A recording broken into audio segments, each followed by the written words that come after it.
Welcome to the Depth Dialogues podcast. where we explore how depth psychology is applied to tackle contemporary social issues.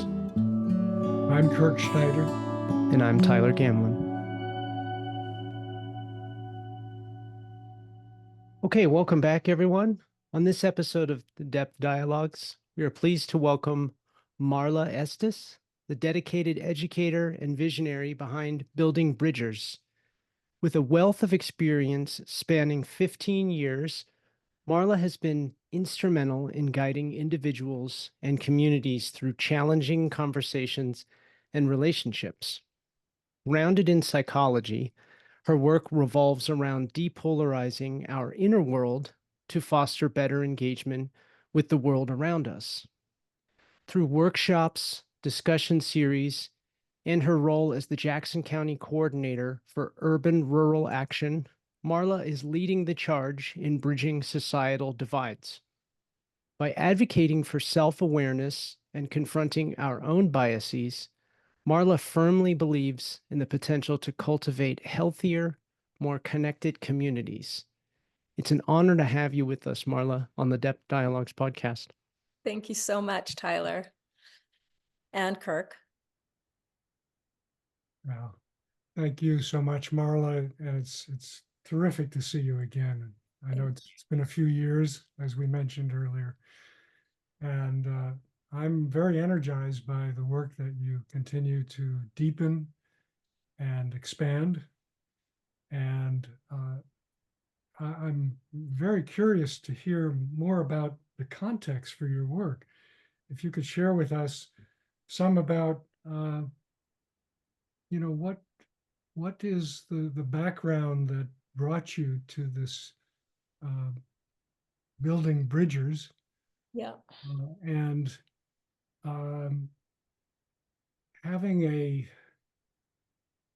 genuine sensitivity and sensibility for contrasting sides of cultural and political issues. Can you say more about that and your impetus for this? Yeah. So I woke up the morning of November 9th, 2016, so right after the presidential election, with a voice in my head saying, "You've got to do something about the political divide." And I was like, really? Like I belonged to a side. I ticked off all the boxes. I never researched. I asked my friends who they were voting for and what they were voting for. And it was like, all right, and when I look back, I also can see there were already threads starting, like at SOU as an adjunct professor. I created a class called Exploring Right and Wrong Through Film, because aside from bridging and depolarizing, my other passion is movies. So I could already see, in hindsight, that I was already working in the nuanced world. And so anyway, I jumped in kind of like Alice in Wonderland to this effort to depolarize. And it's a case that you guys may have experienced where if you had known what you were getting into, you would have said no, but you were really glad that you said yes, because it was really hard. But I do want to fast forward to now that I am so, if nothing else, so personally enriched by the really expansion of consciousness that actually boots on the ground bridging in real life, not just abstract, has provided for me. So the beginning of it, I just didn't even know where to start, but I saw that there was another person in Medford, Oregon, which is really 20 minutes away from me, who seemed to be doing similar work. And so I hooked up with him. His name is Rob Schlapfer, and he opened my mind a lot. And I could see that my intellect had been dormant probably since junior high school. In many ways. And he really challenged me. And he was very smart and really understood issues from the bottom up. And so I had so much cognitive dissonance, and so much, my nervous system had such a problem with, kind of hearing what was right about the right, just to be frank. But I was very motivated. And I don't know if you found this, Kirk, but in the bridging movement, what I've heard said is one of the biggest problems is getting people to buy in for the long game. Like, it's one thing to come to one workshop and have a little plateau experience. And then studies have shown people revert back pretty much to where they were before. So anyway, I worked with Rob and we put on these fabulous presentations for 2 years. And we were even starting to make a little bit of money, get a little bit of funding. But what we did, because he was quite brilliant about history and politics, so we would take an issue, say like immigration, and we'd go, okay, seen from the left, blah, blah, blah, seen from the right, blah, blah, blah. This is why there's friction. And what I noticed is that people would get so triggered that they could not stay in the room, either physically or mentally, psychologically. So and I'm learning at the same time, this is my boot camp, because I'm learning all these things that I never knew. I mean, I was woefully ignorant. And what really struck me is that as voters, most of us are woefully ignorant, because if you're getting triggered by the other side, whatever they say is evil or stupid or ignorant, if nothing else, you're not getting the whole picture. So anyway, Rob and I, he went on to do other things, and I wanted to do much more, what I would call micro work. Like, he was more of the macro, like the whole big picture, but I was really in, kind of the individual versus the collective, because I also felt by opening, let's just encapsulate it by saying, by opening your mind and having the capacity to understand the biggest picture possible, that can change the collective. So I work from the bottom up instead of the top down. Everything's good. Like, all these efforts are good. But for me, that's where I feel like I shine. And the other thing that I have learned to focus on, and I think it's great to have aspirations, like let's all come together, let's love our neighbors, and which I say, work on not hating. Don't worry about the love bit. Yeah. But I also feel like what I'm interested in is the obstacles versus the aspirations. There's room for the aspirations, but I want to see what gets in the way. If we think bridging is a good idea, or if a person thinks bridging or depolarizing is a good idea, what's getting in the way psychologically or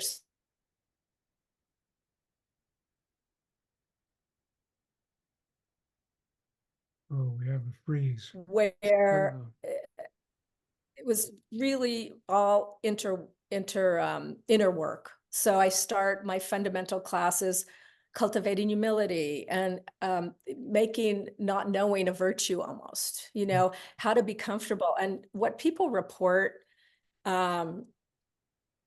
after taking a long-term, like we said, it takes repetition. So I like to do year-long courses where we meet once a month. Most of everyone reports two things: that they're less triggered in general, and that they're more comfortable and even appreciate not knowing. They're so relieved about not having to have an opinion about everything, and realize that it's okay to say, actually, I don't know enough about immigration to have an opinion, instead of just going with their tribal, affiliations. And you, Kirk, probably know this too.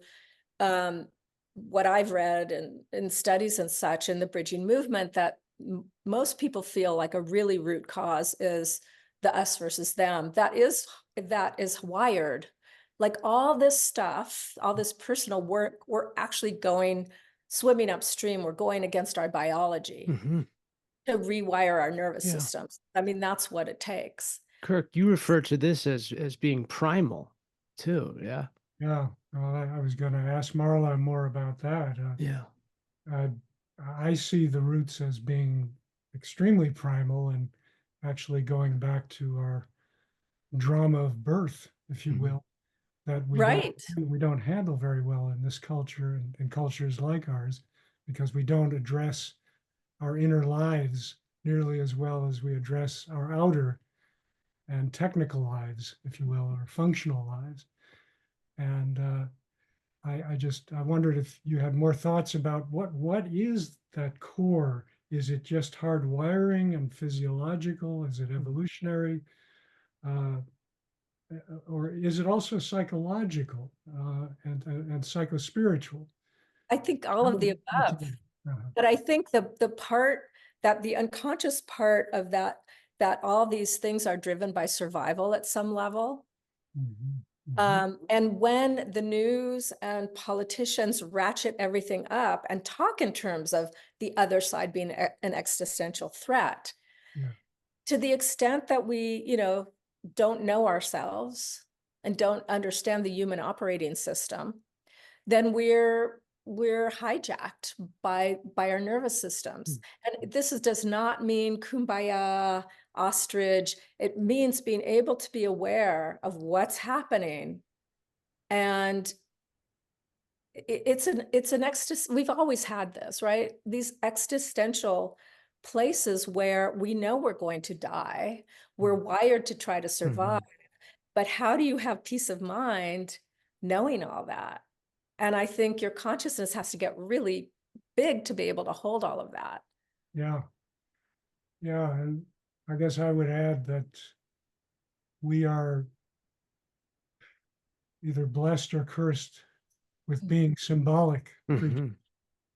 So our psyches tend to, and our whole bodily experience, I think, tends to go on these associative meanderings when we're afraid, and that's what the cognitivists call catastrophization, right? But I think it's more than just a schematic problem or a cognitive problem. It's a whole body problem that we start associating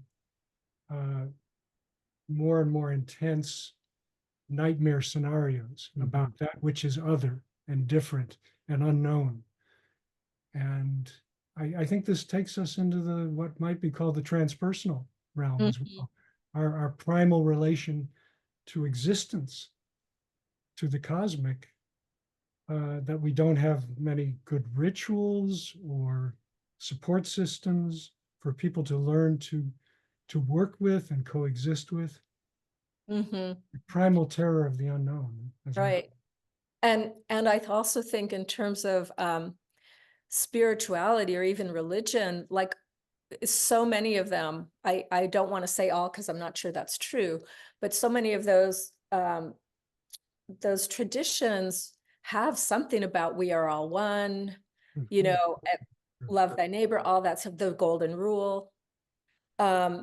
So again, what gets in the way? This is something that's been recognized as people are grappling with the human condition. Yes. And that's what really fascinates me, because I think that's one of the ways that we can help regulate our own nervous systems, right? If we believe in this higher virtue of how to believe in the world. But also circling back to something else you said, I'm thinking about this survival, gosh, I kind of lost my train of thought, but it was something about how the wiring for survival.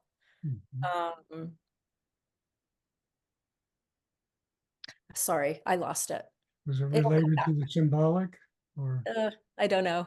It's okay. Well, on this I'm sorry. Can I enter? Yeah, go ahead. Yeah, go.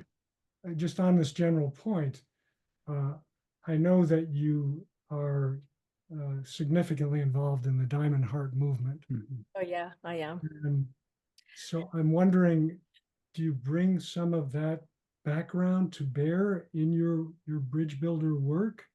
How does that relate to your concern about the primal anxiety that people feel about the other? How does that work in? Well, it's funny because when you start, I've been a Diamond Approach student since 2009. So whatever that math works out to be, 15 years. And And one of the things we're not supposed to do is teach the diamond approach. But when you know certain things, I mean, I don't teach it or use it as this is diamond approach, but when you learn certain things and integrate certain things, there's no way it doesn't come out of you. Like one of the concepts that I learned through diamond approach is the idea of freshness. How do we come to any situation? And all of these principles, and I'm sure you guys are in accord, actually, it is in anything, in our relationships, in our family, in our work life, it's all the same dynamics.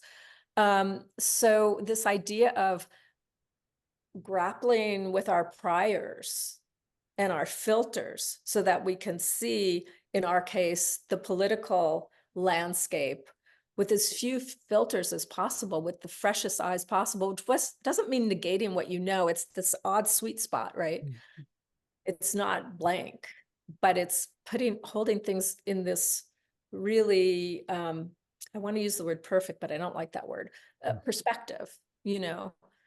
Kind of a coexisting, an ability to coexist with these right. And parts. And you know, one of the biggest problems I find is the way that we humans, and especially in the political realm now, stereotype people and hold them to that stereotype. And so we only see that, in fact, because even if we're being presented something different, we're only seeing through our filters. So all my work, as I said, on the micro level, is how do we get our filters, at least be able to bracket them when we're trying to learn about something. Like I say, approach opposing ideas as if it's Russian, or you're an anthropologist from Mars, or you have Zen beginner's mind. Like some way you can get back to your opinion later, but you'll actually have a more robust, well-founded opinion, or I like to say conclusions, but yeah. Thank you. Tyler, did you have some? Yeah, I'm really fascinated by your approach with depolarizing within, and I'm curious if you could talk about that. How do you define this process, and what are some steps that individuals can take to begin this journey? Yeah, well, first of all, Kirk, I know that you do a lot with Braver Angels, and their course, which I actually sponsored here, I don't know, back in April, Depolarizing Within is a fabulous first place to start. They have got it nailed. Much better than what if I had tried to do exactly that. So that's a really good place to start. And I think you can do it online. We did it in person. I think it was 2.5 hours or something like that. Very well scripted, very, very good. But the thing for my work, so in this kind of self-knowledge, like I don't like to be reductionistic, but I almost do want to say that the root of all this is our wiring to split, psychologically split. You know, I'm good, you're bad. I'm right, you're wrong. I'm on team good, you're on team evil. It's a shortcut, and the whole cognitive, I mean, that's a whole class, right? How our minds play tricks on us to make these shortcuts because we're wired to save energy, right? So I talk about like nudging people towards nuance. I like these alliterations, like be poised to pivot and nudge yourself towards nuance. I like to have things that are easy for people to remember. And to also make it like, those are good places to be. It's more inviting. Bridge. Huh? Sorry, go ahead. It's more inviting. It's not the you're wrong and you need to see why. I'm just going to invite you to maybe look at it a little differently. Right. And there's lots of Monica Guzman, who is at Braver Angels. She wrote a great book. It's called I Never Thought About It That Way, which is when people in my classes say that about anything I say I could die happy. My work here is done. Yeah. Because that means they are thinking about things. They are open. They're opening their closed system, because that's what ends up happening. We all are operating, I shouldn't say all, many of us are operating under these closed systems where no new information gets in. And one of the things in my own journey, when Rob started educating me properly, I thought, oh, some of my opinions I made 20 years ago and I never got the upgrade. We need to upgrade all the time, not only what we're exposed to, but what's being discovered or how the field changes. Yes. So what happens, and I think my opinion, okay, this is not from a science thing I read or anything, but I think that our nervous systems love to be certain, even if we're wrong. But the feeling of certainty is a way of trying to get psychological holding. Mhm. And once you get more comfortable, like especially in the transpersonal world, feeling held by whatever, I can feel so held right now just sitting in this chair by gravity. That's my go-to when I need to calm down. But then we can open up. And then we also see that that's such a better place to live and not be so scared about an opposing idea or somebody we consider other or evil. If we can get beyond that lock-in with the rigidity that we're identifying with, or Yeah. the us them. Yeah. So that's the nub, isn't it? I Helping think, co-creating conditions yes. where people can uh, move, well, maybe acknowledge that they're in the us them lock in, but also move beyond it. So I'm wondering, concretely, can you share with us some of the skills that you provide people to do that? Well, so in my past, I would say mostly it's like education. Although with small groups, so these wouldn't be in public presentations, but in small groups, I like to do dyadic work, like we do in the diamond approach, Mhm.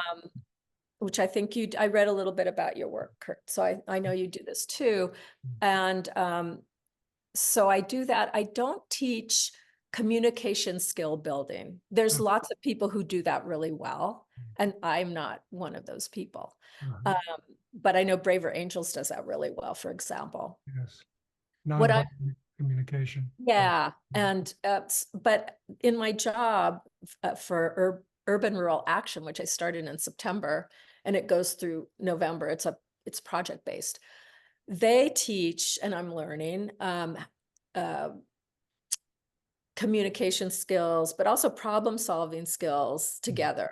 So I don't know so much that I will use that. I don't feel like that's my calling, but it does help me see how you move people together through a process. And then what they do is they get together a group of 3 to 6 volunteers, well, 4 to 6 volunteers, and we work on a community project together. And we pick the volunteers based on as much diversity as we can find, political, socioeconomic, urban, rural, any of that, race, age.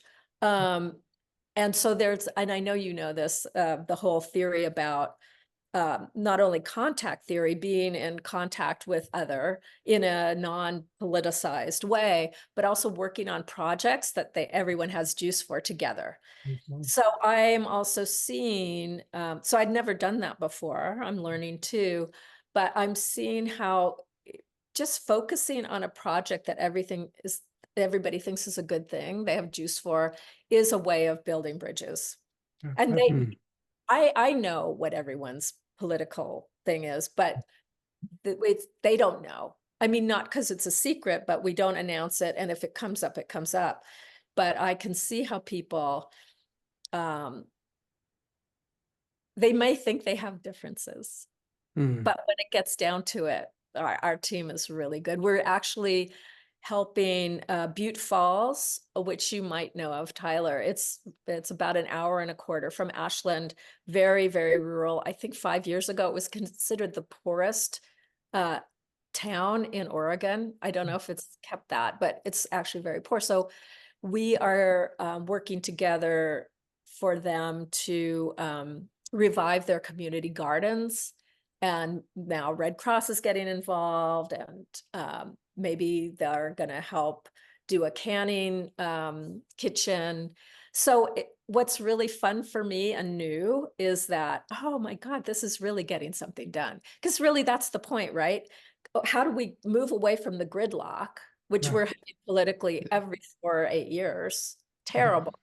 Yeah. And how do we just get stuff done? I Yeah. mean, there's a whole practical thing to bridging, because I'll have people say to me, they don't believe in it because they think their side is right and needs to win. And literally they'll say that. And I'll say, well, okay, even if that were so, because I don't think any position is 100% correct. I said, but if it's so, there's a whole pragmatic side to this. Like, we have to learn how to get things done, and otherwise it just gets stalemated. That's over. a great point. And also you're seeing the fuller human being there, right? Yeah. You're not just seeing a label or a stereotype or Totally. a political rhetoric. You're doing something together. You're creating something together, in presumably enjoying aspects of it and aspects of learning about each other. Yeah, one of the things that I've found in our one-on-one approach, experiential democracy dialogue, is that people gradually begin to, they don't necessarily change their ideology or their political opinions per se by the end of these workshops, but they do begin to see each other more as people and relate to things that might surprise you. Like I have participated in a number of these groups with Braver Angels, and we meet at each other's homes. So we got to taste the food that, somebody on the other side is serving.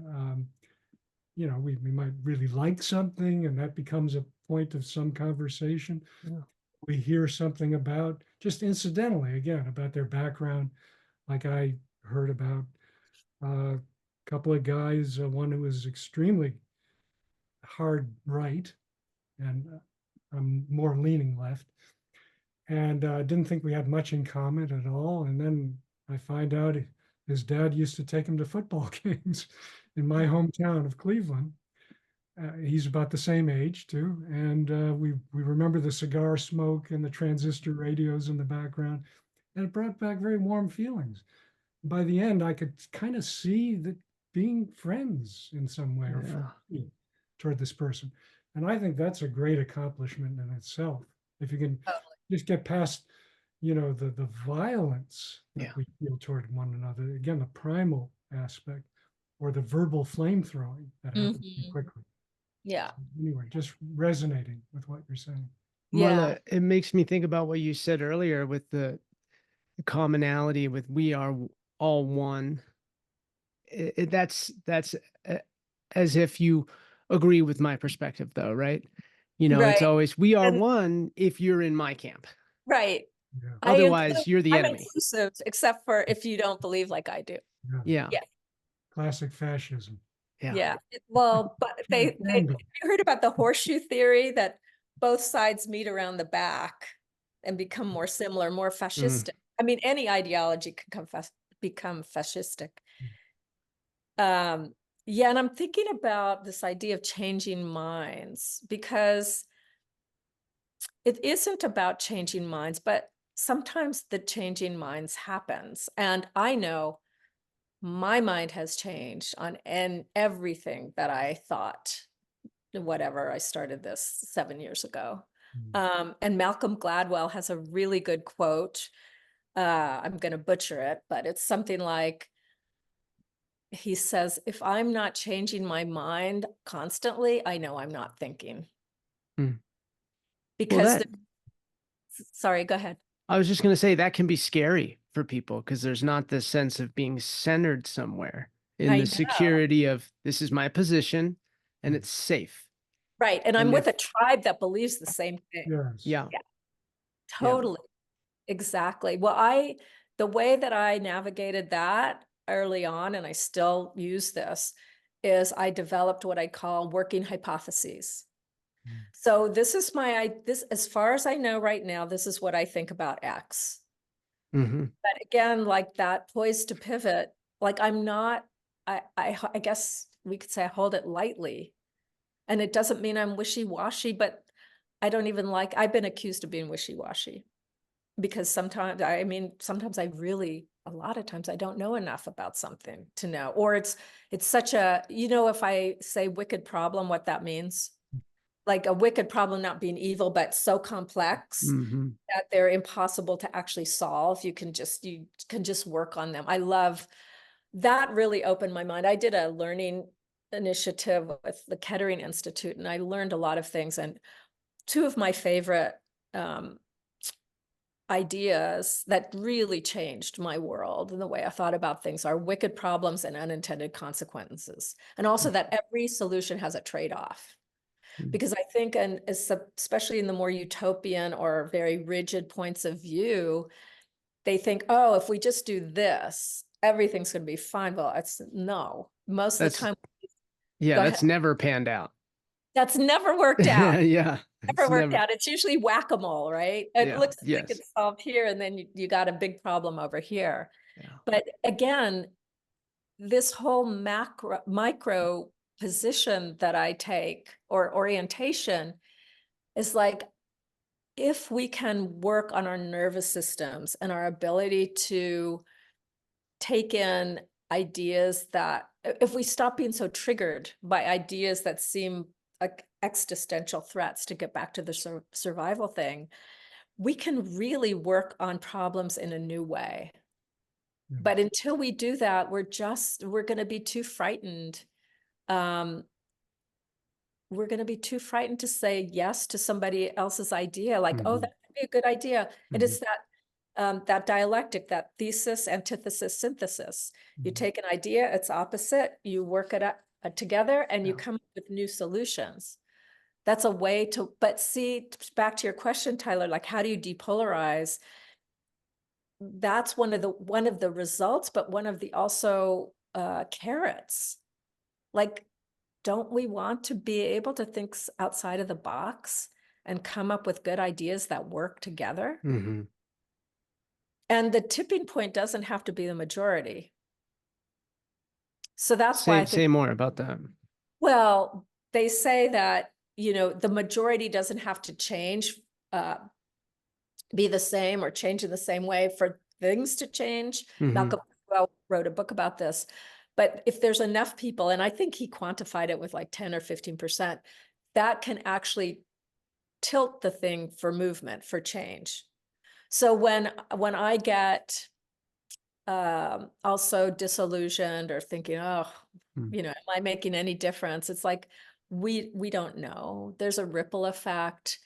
I'll give an anecdote. So I had this class that was a psycho-spiritual group. So they were left-leaning for sure, but they liked the idea of, you know, bridging. And first 5 months, we worked on just personal growth stuff. We didn't talk about politics.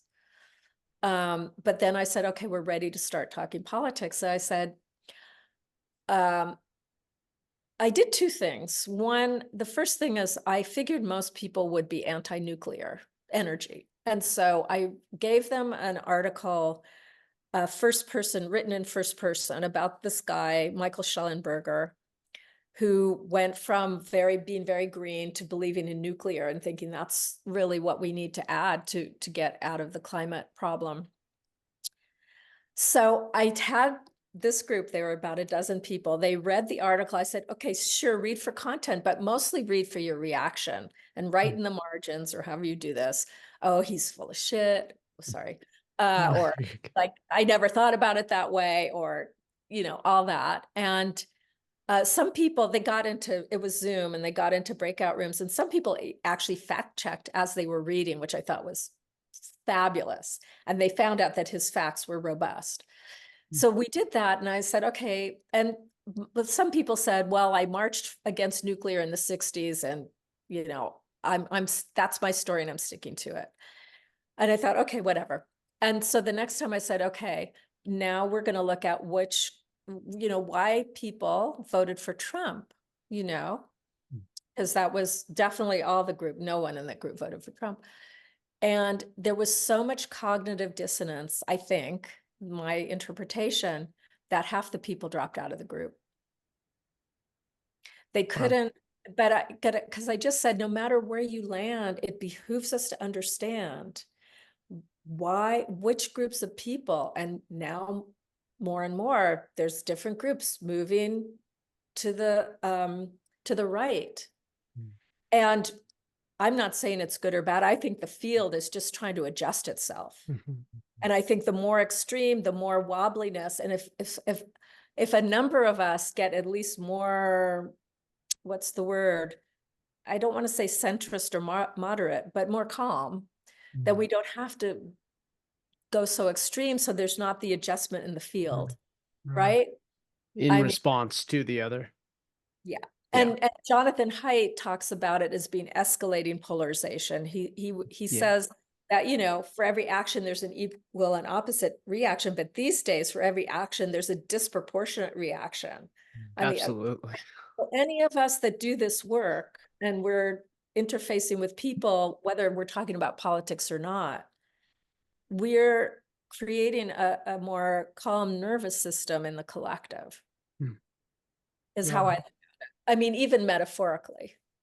I call it shifting from reactivity to responsivity. There's a significant difference there. So many of us are raw, and I think Haidt speaks to this as well. This raw kind of susceptibility to being triggered. Yes. And some of that might come from, you know,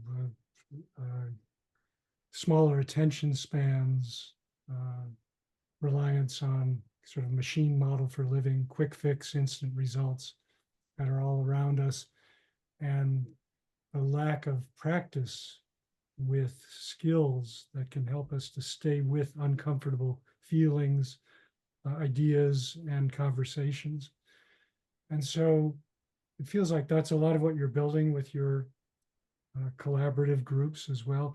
And I'm also wondering, I mean, for me, helping people to develop at least some skills of presence, being able to, you know, stay with the difficult feelings. I use visualization for that to some degree, and also just helping the partners to learn to breathe a little bit and to do some mindfulness exercises of observing what's operating on them without fixating on any one thing, and then seeing if they can open the field to the humanity of the other as opposed to just the immediate knee-jerk reaction that they have with the other. I'm wondering if you're bringing some of these, let's say, psycho-spiritual skills to the fore in addition to the collaborative, you know, outreach that you're doing with people. Well, one of the things that I feel that I do, I hope that I do, is role model, because I think that's a very powerful thing. Yes. I also, you know, this is what I did for myself when I would get triggered in the early days of being with Rob and learning about things. I would say, no one's got a knife at my throat right now. And that would really, but I would really work that edge and really realize, yeah, I'm actually fine. But people, sometimes when I say that, people get upset in my classes now. I had it the other night where I think I said something like, whoever gets elected, we're going to be okay. And two people got very upset about that. So I have to be careful, or not. I don't know if you can Why be did careful. they get upset? I'm curious. Because they were so, I think they were so wedded to the idea that a certain person in office was at the end of the world. I see. Yeah. But again, you know, it's like, it reminds me of like stock market crashes, right? Some of what happens when people panic is they bring the market down by their, and I've been thinking about that lately because, you know, it's ramping up now, right now. Yeah. And it's like, so their belief in something, because these are belief systems, right? We don't know. you know, how much of that will cause a civil war, at least metaphor. Mm-hmm. So, oh, and there's a thing I wanted to circle back on because I realized that I forgot to end the story about the good anecdote. So the group where half the people dropped out, one of the people who dropped out, 4 years later, we had dinner. She doesn't live where I live, but she was in town. And she says, I think of you all the time. She said, I have a contractor who I love, who wears a MAGA hat. Mm-hmm. And she said, I wouldn't have been able to love him without having done your class. That's powerful. So profound. that's Yeah. profound. And that's really, and people will always ask me, like, what about the politicians? What about this or that? I said, I am only working on citizen to citizen. Mm-hmm. That's my focus. This parallels what Kirk and I focus on with the core of depth healers, which is emotionally restorative relationships.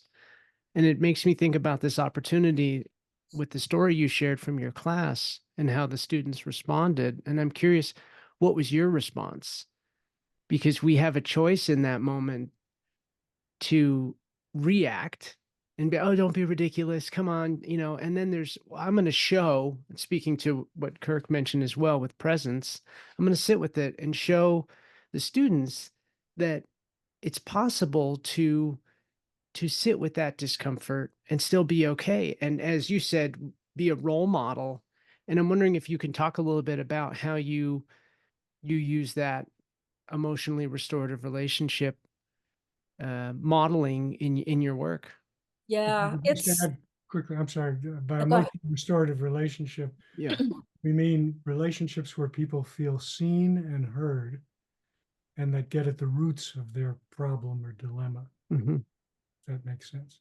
Yeah, it's tricky. As I believe that you guys would know, in a group, especially a group that's just there for one time, who I may or may not know. Mm-hmm. Like I do these Wednesday night video groups where this happens every month. And like one-on-one, it's one thing because I feel like I'm generally intuitive enough to meet them where they are. When there's a room full of people, you don't, like, I try to sense in and do the best I can, but I know that so I just try to be poised to respond with, I am kind of Taoist. What seems right action at the moment. Uh-huh. I never, I hope I never shame anybody and what I do notice with myself, with my own self-regulation, is if I'm feeling like I'm pushing back on the person in any way, I really try to shut up. Mm-hmm. That has led me to no good. And so sometimes I might respond, even though I can see that they're too defended to really say anything. And I may just say, thanks for sharing. Mm-hmm. But with someone else, I might say, oh, can we go a little deeper? Like I usually Mm-hmm. ask some kind of permission. And usually that's someone I'm at least acquainted with. So I kind of know where I can go. So I'm not exactly answering your question because I feel like I have no formula. I just really try to respond to what I think is being presented. So it's intuitive. You don't have a set of ground rules. For myself, except that if I feel pushback, stop. Mm-hmm. Right. But That's for for the them. for the group, I mean, any ground rules like no accusations, no dehumanizing or no uh, try to bracket your assumptions, Mm-hmm. Well, okay, so not specifically, although in a certain situation I would do that. But what I do, I say we're not talking about politics tonight. Ah, So, and generally people respect that, or if they do, they'll bring it up as they'll talk about, oh, I was talking to my friend who voted for Trump and blah, blah, blah. So it wasn't, but I will not do that because I saw with Rob, with an unvetted group, it's not, somebody else could do that perhaps, but that's not where I'm going to shine. I want to talk about politics once someone's been with me a long enough time. Like this one woman, we've talked once a month for 3 years. She got really upset by George Floyd and she said, I have to just stop hating. And she said, I want to talk to you about bridging. And I said, okay, let's do once a month. But we're not going to talk about George Floyd for a long time. We talked about lots of different things, like how she felt about the patriarchy and how blah, blah, blah. And now we talk about everything. Now it doesn't have to take that long. And there's been all these things in between, but that's why I know for certain people, this way of working works. Yeah. Maybe, probably, yeah, couldn't work for everyone, but yeah. But bottom line is that people do need to do some inner work and some interpersonal work to I think so. more substantive results. Yeah. I think so. At least that's how it's worked for me. But I'm depth psychology oriented. Yeah. I mean, that's what I love. To me, it's so soulful, and that's kind of where I live. But I can see for other people that's just not, it's not in their makeup to do it. So there's all the approaches have validity, I see we're coming up to our time, and I'm wondering if there's any final thoughts that you'd like to convey and let people know about how they can access your work. I know that you have some terrific videos that are available, but why don't you share with us? Okay, so I have a website. It's buildingbridgers.com. You can sign up for my newsletter. I rarely do I send things even once a week. So I don't inundate you. I don't give your information away. And I want to start in 2025 an ongoing class once a month. It would probably be 3.5 hours a time with the same group. And I would do it in person in Ashland or around here if there's enough people, but also online, but I won't do a hybrid. I would do them separately. I have a lot of juice for this. This is really what I love to do. And I love having a group because one of the things we do is every month we check in and say, how has what we've been talking about affected your life in the last month? Because again, the studies are showing if people don't get reinforcement, they revert back. So that's why I love this. And it's also, I mean, my kind of dream is to build a tribe that's not tribal. That we relate to one another. Because some of this stuff, I don't know if you guys have felt this, they feel very lonely. Like, especially my old tribe, this hasn't always landed really well with them. So, but there are people now that are like-hearted